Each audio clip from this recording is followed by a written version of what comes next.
Hey, a good Tuesday morning to you. Welcome on in to Lunch with Claibs and Joe, powered by Ameren, Illinois, driven by Munganast St. Louis Acura here on claibsonline.com. I'm Joe Roderick, joined alongside by Mike Claiborne. Claibs, how was your Christmas? Nice and quiet. I love it. It was good.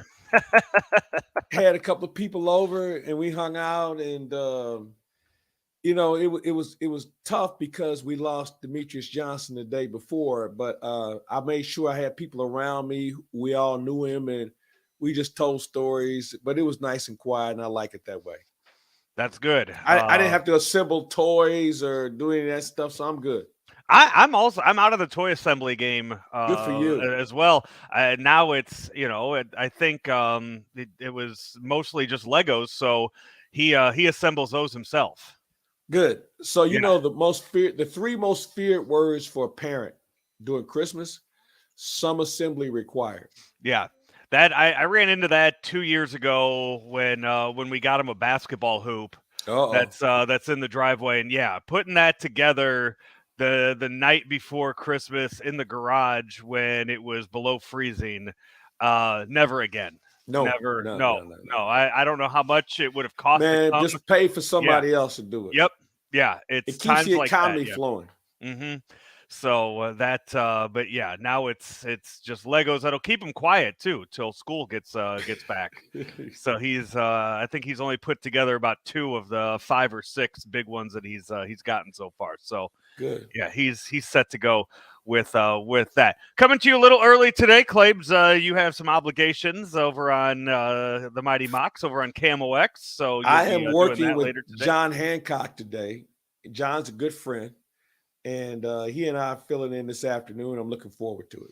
Very nice. Before we get into everything, I just want to tell. I just got back. I saw our friend Jamie Burkhart out at Burkhart Munganast Alton Toyota earlier today, getting some new tires on one of my cars. So I drove a brand new Highlander back to the house, Claibs, while they're What do you working think? on that. And I think you know what? I think the Highlander might be in our future. I don't know if I'm driving the one that you're going to be driving down to spring training. I would Well, you'll imagine be it might driving be it the same. back. You'll be driving it back, so Yeah. you'll get a feel for it.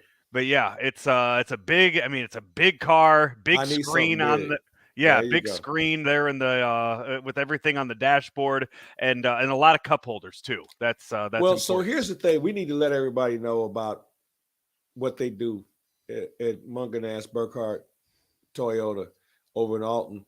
They have such a good selection, and they're one of the few that still has a good selection, but they also are looking for used cars as well, or what they call them pre-owned. And the service and everything that comes with it, you won't find it in many places around St. Louis. They've been at this for a long, long time. Jamie's been in the business for forever.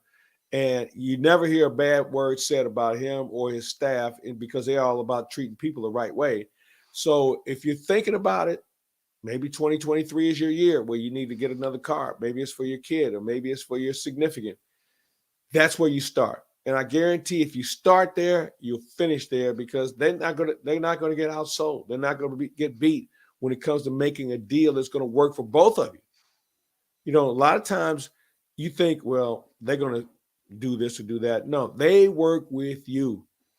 They want to make sure you come back again and again and again. And you're a classic example, Joe. You bought cars from there before. You make sure that anytime you need service or anything else, that's where you start. Yep. And that's where you end. Absolutely. That's you can find them online at stlouisacura.com, altontoyota.com, the 2 websites for our sponsors here on Claibs Online. Claibs, you mentioned it earlier, the passing of a guy that was a giant in the St. Louis area, not only in sports but what he did for the community. Demetrius Johnson passed away on Christmas Eve at the age of 61. Yeah. This one was hard. And I thought losing Jay Randolph Jr. in November was hard. This is hard as well, because I've known DJ since 19 maybe 80. You know, and so I was telling this story earlier. So we used to have a flag football team that was really good. And in the summer, we'd work out at Penrose Park, which is right across the street from Matthews Dickey. And he showed up one day wanting to get better. And we had some guys that had played some college ball, and they were good players. And he was a defensive back, and they worked him. They worked his ass one day. And I was like, we ain't going to worry about seeing him again. He showed up the next day ready for more. And next thing we know, he's playing at Mizzou. And he had a really good career. And so we stayed in touch. We got sideways about something that wasn't even somebody else who did something or said something that we thought, and I would never acknowledge that in public. So 2007, I'm laying on my deathbed. I got something that was very rare. And I'm laying there, and I open my eyes and I'm like, either it's over and I'm in heaven, or I'm not sure, because this is the last person I thought I would see. And we sat there, we chopped it up for about an hour and a half. Yeah, and hopefully you'll never be on your deathbed. But he saved my life just talking to me. And we agreed that we were going to do this differently and that differently. And we stayed in touch all the time. So our last hangout was, we would always go to a Mizzou game every year because DJ knew everybody. And so somehow or another, we were talking about Hall and Oates and about that's my favorite song. That's my favorite group, man. They say, I'm looking at him, really? I said, well, I know those guys. He said, get out of here. So they came to St. Louis, I think it was December 1st.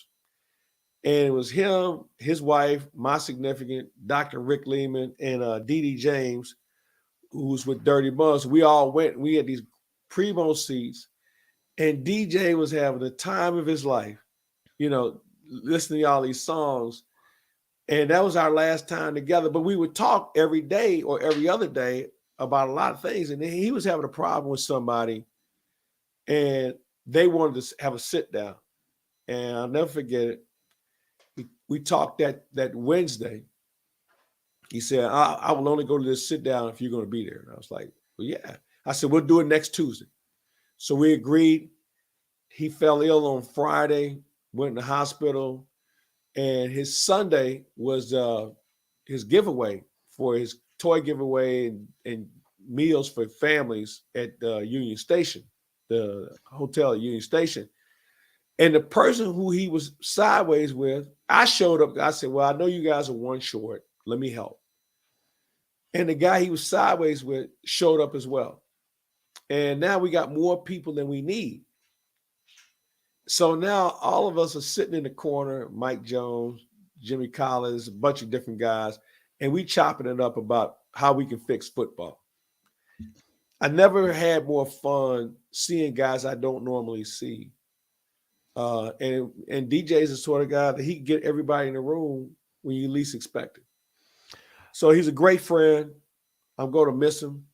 Because he was feisty as hell, man. He had so many people pissed off at him. You weren't his friend unless you got pissed off at him. But when you made peace, you moved on because you knew he had your back, and everybody had his.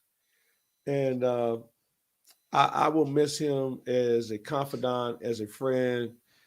And we would make each other laugh about stupid stuff, like when Kanye lost his mind. DJ said, man, there's something wrong with that dude, man. And the way he said it, and I'll never, ever forget it, how he said it, that just made me laugh. Anytime I see Kanye, I think of DJ. He said, man, there's something wrong with that dude. But what a wonderful man. And his spirit will continue to live through other people.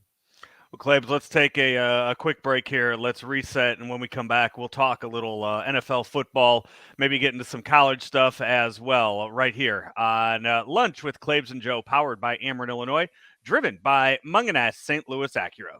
There's always been a bright side to living in downstate Illinois. Ameren, Illinois is making it even brighter with a little help from the sun. Right now, we're building a next-generation solar facility to bring you cleaner energy for generations to come. It's good for the environment, your neighborhood, and everyone living in downstate Illinois. That's brighter thinking. That's energy at work. Learn how you can participate in solar programs at amerenillinois.com/renewables. Back with lunch with Claibs and Joe here on claibsonline.com.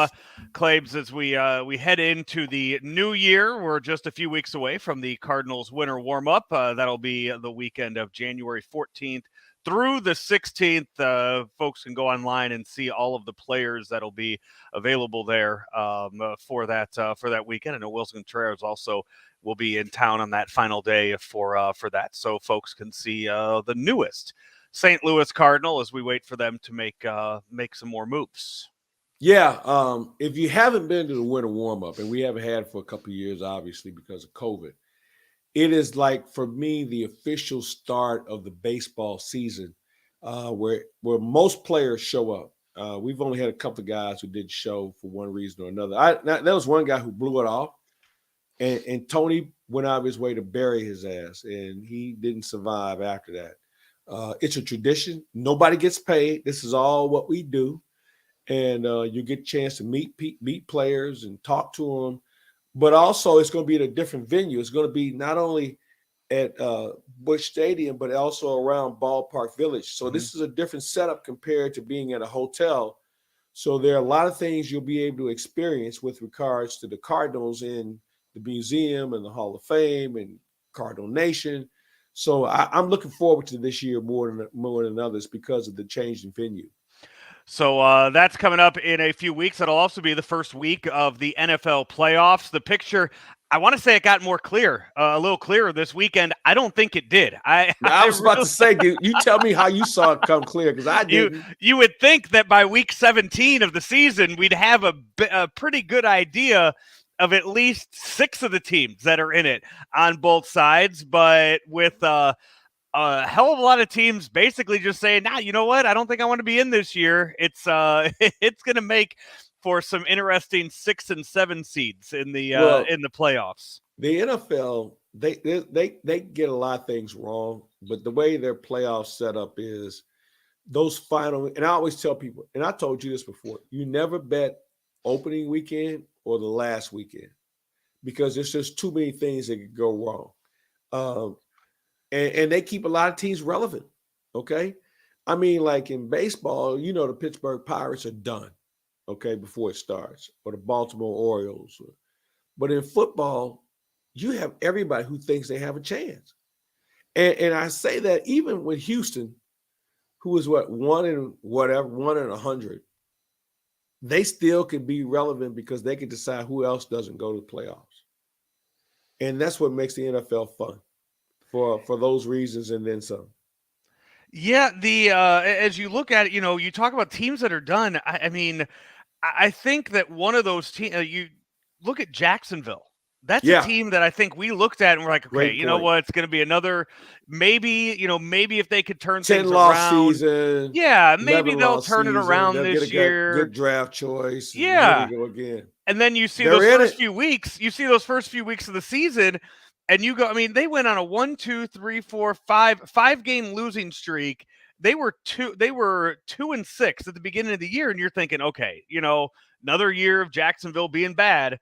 No, Jacksonville's now leading the AFC South. They're 7 and 6 or 7 and 8 on the season. They got a legitimate football coach in there, in Peterson, because that other clown, Urban Meyer, he was an embarrassment. He's an embarrassment to football, and how he treats people, and everywhere he's been, it's been a shithole. Think about every college he's at. Either they're on probation or they got guys who are killing each other or going to jail. And in Jacksonville, I commend Shad Khan and his organization getting this guy. They got a good football coach, and they're going to compete. They're going to be for real. But you know what? There's a few stories like that. But you have to have a good coaching, good leadership at the top, and that's what they have.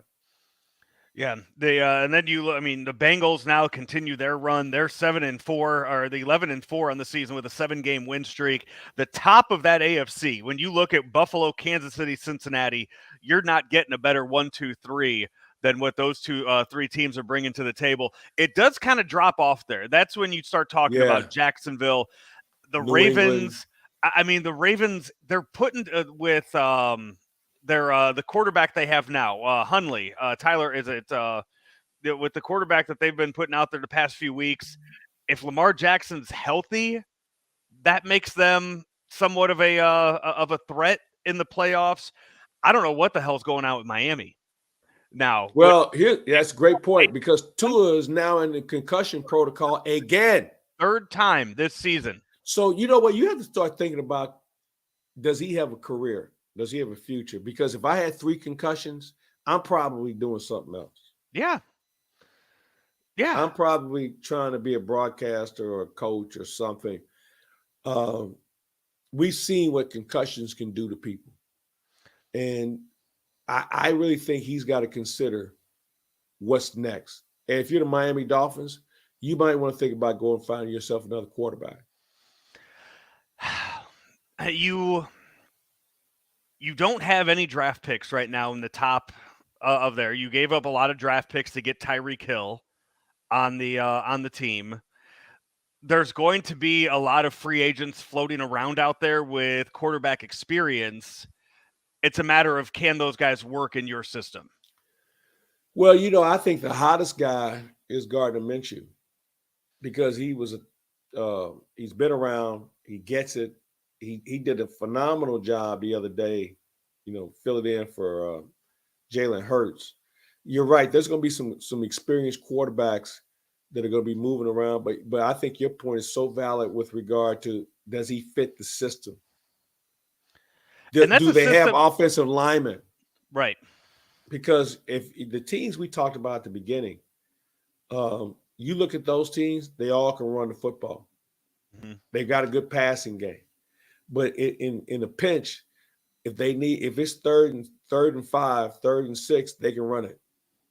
You know, and that's going to separate the good teams, Dallas, Kansas City, Philadelphia. There's a handful of teams that can really pound it. Yeah. And even like when you look at Tennessee, they don't have a quarterback, but they got a running game. They'll punish people. So all those teams with the high wire act and being able to throw the ball every other down, I guarantee you those teams will be watching postseason on TV because they won't be able to do anything when it really counts because of bad weather and everything else. If you don't have a line scrimmage, and that's why Philadelphia's been good all year. Now they got a problem because they lost one of their best linemen. But if you don't have a running game, you got no chance, man. Right now, the Dolphins have lost their last 4 games. That after they were on a 5-game win streak to get to 9 wins. Now they've lost their last 4 to San Francisco, the Chargers, the Bills, and the Packers this past weekend. They have 2 more games, New England and the Jets. It's real simple for them. They win one of those 2 games, they're in the playoffs. That's all it takes. That's all they need to do is just win one of those games. They need no help from anybody else. They beat the Patriots or they beat the Jets, and they're in the playoffs. And then you have New England, the Jets, Tennessee, and Pittsburgh all sitting there with 7 wins. It's a little more complicated in the NFC when you look at not only when you look at the that AFC South or the NFC South, both the AFC South and the NFC South, both are really, really bad. I like the right 4 now. bowl teams. I like the 4 teams in the bowl games, the Final 4. I like them better than I like the NFC South. You know, I mean, that's an embarrassment, man. And the sad thing is, you have owners who are spending a small fortune and getting nothing in return. Nothing. And you look at each team, and I'll go back to this again. Of those teams, which team can run the football? None of them. That's why they are who they are. The NFL came out a few weeks ago and told all of their owners, they went out and told their owners over the past 5 years, they said, guys, you have spent $800 million on fired coaches and executives. Said, you need to stop this. You need to, you need to eat some of this. We can't just keep paying, you guys can't keep paying money for guys that you're not employing. And what does that do? Not a week later, the Broncos fire their coach 16 weeks into the season. But you know what? Let me ask you a question. When is somebody go fire John Elway? Because he hires these people. He's had terrible drafts. He's made awful trades, and nobody makes him accountable. He's a good player. The only good thing but he's John been a Elway horse has shit. done. The only good thing John Elway has done in his front office He got is Peyton Manning to come play for he him. got Peyton Manning to come there. That's it. Yeah. Think about all the draft choices that were bust. Mm-hmm. Think about all the coaches he's hired that failed. But yet and still, because he's John Elway, he continues to get us another chance after chance after chance. New ownership may make a decision on him too. I hope they do, because I'm sick of watching a good team with great history continue to fail because of a guy who was a good quarterback but not a good front office executive.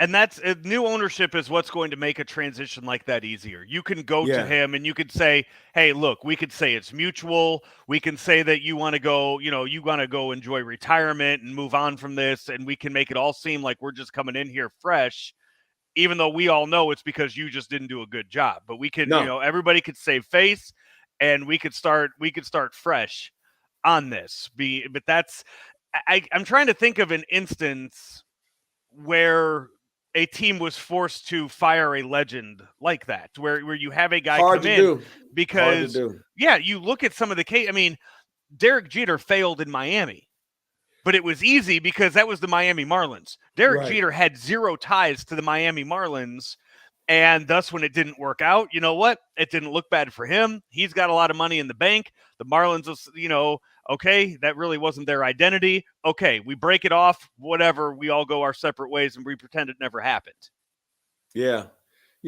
Jeter's doing commercials and he's doing a car commercial, doesn't open his mouth, doesn't say anything. But you're right with regard to legends being let go. It's hard to do. You could get away with Jeter because he wasn't a Miami Marlin. With Elway, he's been a Bronco. And that's a little bit more challenging, but I think his record speaks for itself. They haven't won since Super Bowl 50, if I'm not mistaken. Right.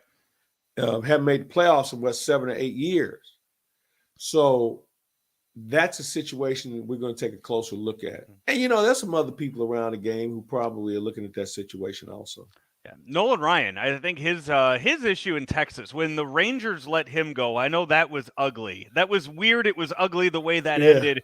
But also, Nolan Ryan was on how many different teams during his career? So you kind of look at that and you say, okay, you know what? You weren't associated with one team your entire career. So it doesn't make the divorce that ugly. The only thing Nolan Ryan had working for him was he was from Texas. Yeah. Other than that, Astros, Rangers. And think about this.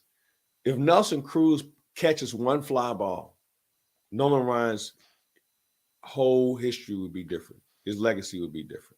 The legacy would be different for a lot of people if Nelson Cruz would have caught that one. I wouldn't have a ring, and you're right. And it was funny. Somebody asked me, "Do you ever wear your rings?" And I just said, "Which one?" And so I realized, I said, "Damn, I haven't had a baseball ring since 2011." And Stanley Cup rings, Super Bowl rings, the whole 9 yards. But and I really probably should wear more, but they're so gaudy. But again, I go back to Nelson Cruz. Nelson Cruz makes that one catch. We're not even talking about Nolan Ryan in the same vein. The back to the NFL quickly. In the NFC, Giants 8-6, Commanders 7-7. There are three teams right now also with 7 wins, and then you look at Carolina and New Orleans, both at 6-9, with Tampa sitting there at 7-8. So a whole lot of teams still in the hunt for a playoff spot there. Green Bay now on a 3-game win streak, and they're knocking at the door right now. They have 2 tough games left. They have the Vikings and they have the Lions, 2 teams that also want to be in the playoffs too. So the Vikings have already clinched their spot, and they're pretty much set right now with that 2 seed. You would think with them being there. So it's it's going to be tough for the Packers to get in, but if they get in, they'll earn it. Yeah, they don't back in. They'll earn it because they got hot at the right time. You have to think about Minnesota and say, well, where do they go next? Where do they go from here? Do they rest players, or are they taking a look at people because they know where their spot is as far as the playoffs are concerned? Yeah. I don't think you can do that. I think you need to stay sharp and keep guys on the field. So if Green Bay can get in, they would earn it, and they'll already be in playoff mode where you don't want to face them in the first round. Claibs, instead of taking another break here, we are going to just quickly get to the Blues and wrap things up. I know you have a schedule to keep today. Blues, earlier today, they come back, which, by the way, apparently there are a lot of players who are struggling to get back to their teams right now as part of the, just countrywide people are running into travel issues with weather and staffing all across the country at the airlines. But the Blues placed Torrey Krug on the long-term injured reserve list today with a lower body injury. They said they will reevaluate him in 6 weeks. So this is a move that when you look at the people that cover the Blues for a living, the writers, it took them by surprise when they showed up to practice today and got this news. So not sure what happened there with the Blues defenseman. Well, you have to make a deal.